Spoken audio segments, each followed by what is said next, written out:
എല്ലാവർക്കും നമ്മുടെ യൂട്യൂബ് ചാനലിലേക്ക് സ്വാഗതം. അപ്പോൾ ഇന്ന് നമ്മൾ ഉണ്ടാക്കാൻ പോകുന്നത് നല്ല ടേസ്റ്റി ആയിട്ടുള്ള ക്യാരറ്റ് ഹൽവയാണ്. ഇത് കഴിച്ചിട്ട് നല്ല ടേസ്റ്റി ആയിരുന്നു. അപ്പോൾ ഇതെല്ലാവരും ഒന്ന് ട്രൈ ചെയ്ത് നോക്കണം നമ്മുടെ ക്യാരറ്റ് ഹൽവ.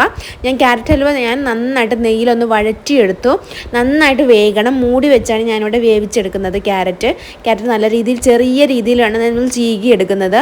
എന്നിട്ട് നമ്മൾ അതിലേക്ക് പഞ്ചസാരയാണ് ചേർത്ത് കൊടുക്കുന്നത്. അതിൻ്റെ കൂടെ തന്നെ നമ്മൾ 2 ഏലക്കയും കൂടെ ചേർക്കുന്നുണ്ട് കേട്ടോ, പൊടിച്ചു.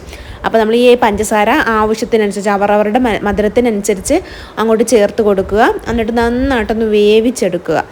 അപ്പം ഞാനിവിടെ ഉപയോഗിക്കുന്നത് നല്ല ശുദ്ധമായ പശുവിൻ പാലാണ്.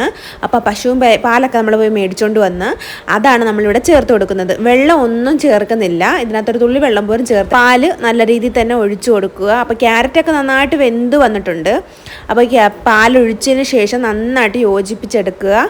ഇതൊന്നുകൂടെ നിന്ന് വേവിച്ചെടുക്കുക. ഈ ക്യാരറ്റ് ഈ പാല് കിടന്ന് തന്നെ വറ്റി വരണം. അപ്പം നമ്മൾ ആ സമയത്ത് തന്നെ നമ്മൾ അണ്ടിപ്പരിപ്പും മുന്തിരിയും എടുത്തു, അല്ലെങ്കിൽ നട്ട്സുകളോ എന്താണെങ്കിലും നമ്മുടെ വീട്ടിലുള്ളത് അതൊക്കെ അങ്ങോട്ട് ഇട്ട് കൊടുക്കുക. നന്നായിട്ട് വെന്ത് വരണം നമ്മുടെ ക്യാരറ്റ്. അങ്ങനെ ഇതെല്ലാം കൂടെ യോജിപ്പിച്ച് ഇനി ഇതെല്ലാം വറ്റി വരണം. ഇടയ്ക്കിടയ്ക്ക് ഇച്ചിരിച്ച് നെയ്യ് ഒഴിച്ചു കൊടുക്കുക. എന്നിട്ട് വറ്റിച്ചെടുക്കുക കേട്ടോ. അപ്പോൾ ഏകദേശം ഇത് കറക്റ്റായിട്ടായിട്ടുണ്ട് നമ്മുടെ ഹൽവ. ക്യാരറ്റ് ഹൽവ ഇവിടെ റെഡിയാണ്. എല്ലാവരും ട്രൈ ചെയ്ത് നോക്കണം. നല്ല ടേസ്റ്റി ആയിട്ടുള്ളൊരു സാധനമായിരുന്നു.